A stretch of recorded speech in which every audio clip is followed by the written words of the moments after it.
Hey guys, what's up? Welcome back. The setup's a little bit different today. I'm doing a review on some nutrition products today. I've been a long-time Tailwind user and I've used basically all the gels that are out there. I've tried almost everything. But lately, I've been looking for some products that are just a little bit less sweet. Like I don't need it to taste good enough that I could smear it on top of a cupcake or something. They're for performance. They're to help me finish a workout, tackle a race. I just need it to work, and I need it to be able to work late into a 100-mile race. And that's something that I've not been able to do with the products I've used in the past, specifically Tailwind and Goo, which I've used both of those for years. The longer races that I'm getting into, I'm just finding that I'm not able to handle that amount of sweetness that late into a race. That brings me to this company, Unived. So I kind of talked about nutrition stuff on a video a couple months ago, and they reached out to me after that and they sent me some product, and there was no strings attached. There was no agreement, there was no nothing. They just said, hey, we want you to have this stuff. They didn't require me to make a video, they didn't require any social media posts, just nothing. They just sent it to me and said, here,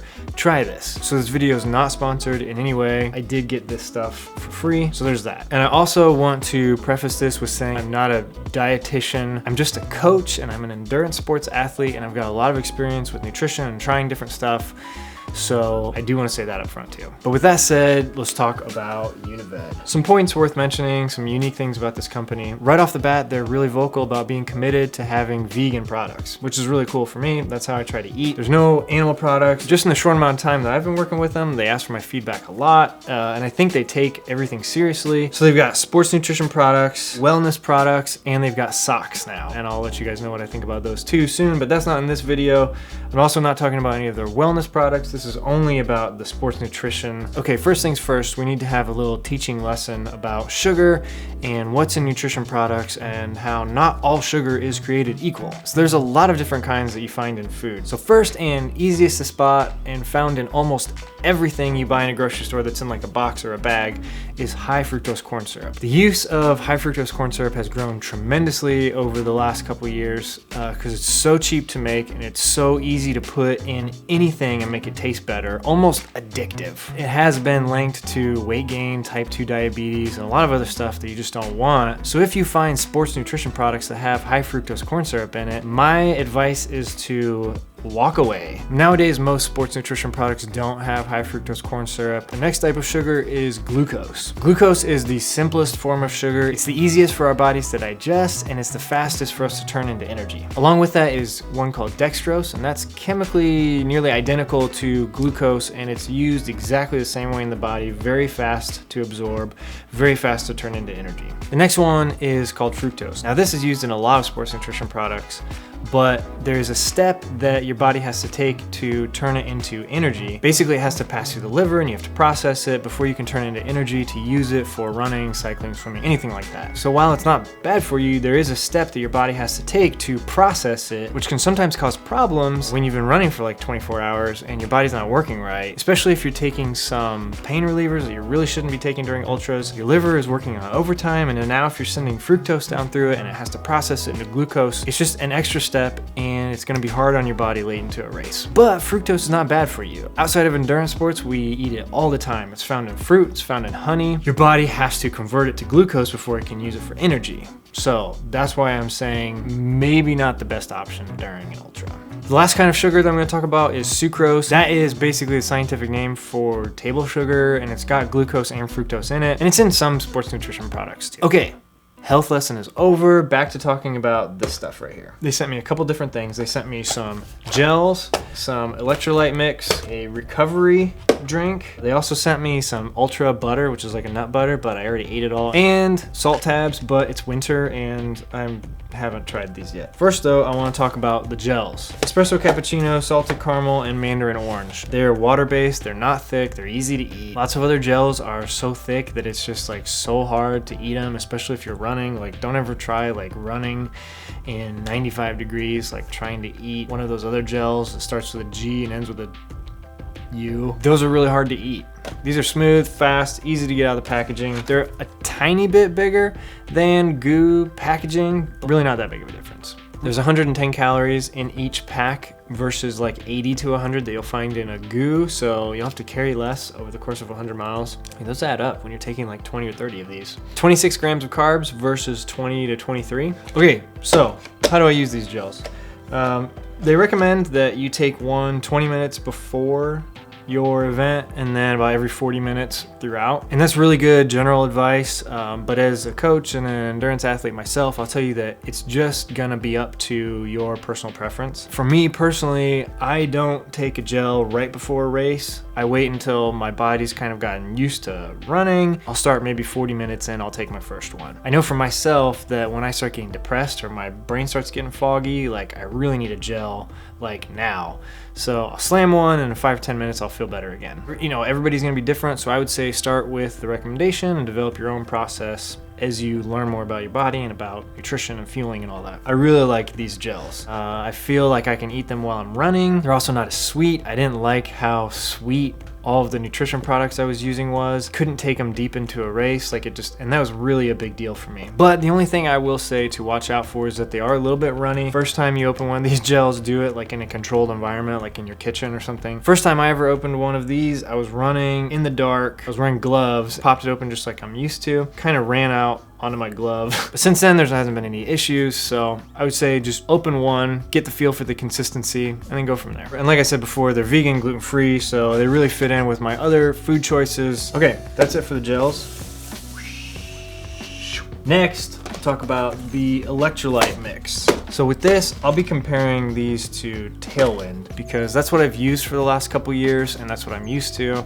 And that's also what's basically out there at every race, it seems nowadays. They sent me green tea and watermelon. First off, let's talk about taste. Tailwind has gotten too sweet for me. This is less sweet than that, which I'm really excited about because I think maybe my palate will be able to handle these a lot longer into a race. I'll probably get a comment or something about someone that says, why don't you just use less? Well, you can't use less because all of these sports drinks, every single one of them out there is formulated to work with a specific amount of water so that it is absorbed the right way. You can increase or decrease the consistency. You can add more, add less to the same amount of water. It's not meant to work like that. So you should follow the instructions on the package. They're all specifically designed so that you can process them in the middle of a race. And if there's not enough water or there's too much water, I don't know, you're just setting yourself up to be a guinea pig.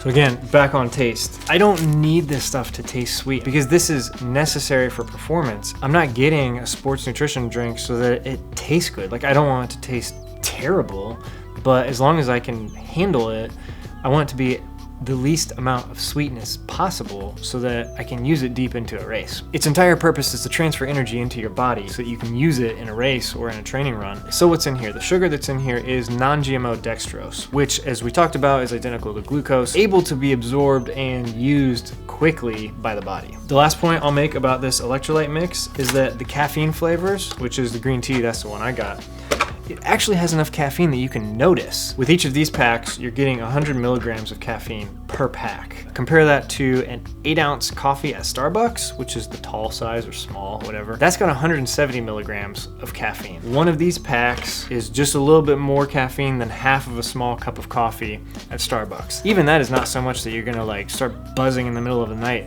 during 100 if you drink this. If you look at these other guys, Tailwind, Goo, like they are 25 to 30, 35 milligrams of caffeine for the same amount. I think it's kind of like a marketing joke almost, some of these companies that say they've got caffeinated drinks. I mean, you really have to look at what's in it because 35 milligrams of caffeine at 4 o'clock in the morning after you've already ran 60 miles is not gonna do much. So if you're looking to get your caffeine from sports drinks, this is definitely one to try. It has quadruple almost all the other brands I looked up. All right.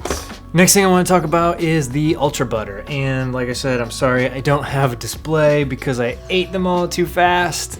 But they're similar to a lot of other nut butters out there, but the biggest thing I noticed was the consistency. It's a little bit drier, but that's a good thing. You know, I've experimented. I've actually put actual nut butter like in a bag and taken it out in my pack and like tried to eat it, and it's just a freaking mess. This Ultra Butter, really nice consistency, really easy to eat. I really liked it a lot. It's actually exactly what you want in the middle of a really long endurance event. Like, this is perfect for hiking. It's perfect for ultramarathons. You use it when you're really craving a meal, but you can't get one, like, because you're in the middle of the woods or something. All right, last product I'm going to talk about, and this is probably my favorite one.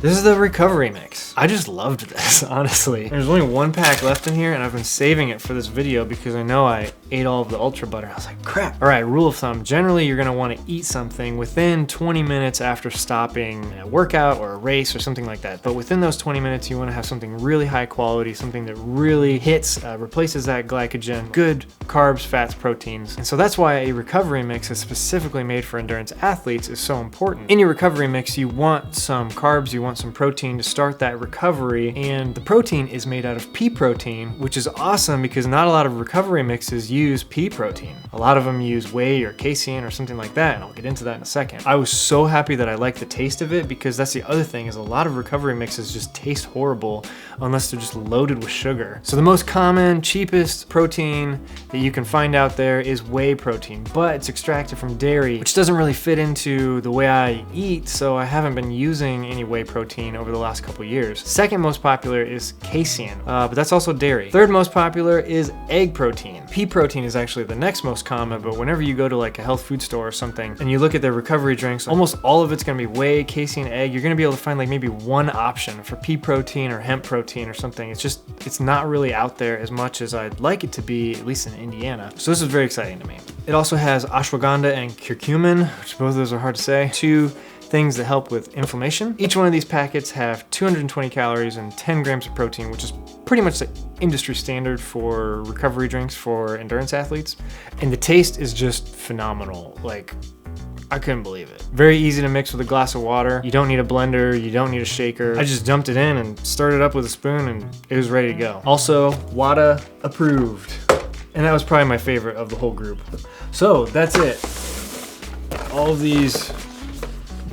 All right, so that's it. That's what I thought about all of these. I've been searching for a nutrition company to team up with this year, and I think I've found it. You know, they line up with how I eat in general. I didn't have any issues, like I didn't get any gut bombs. The only knock I can really knock on them is that, you know, the gels are really runny, but once you know that, it's not a big deal. So let me know, have you ever tried Unived products? Leave a comment down below. Ask me any questions you have about these. I would be happy to answer them. Again, I need to say I'm not a dietitian. I'm just a guy who does endurance sports.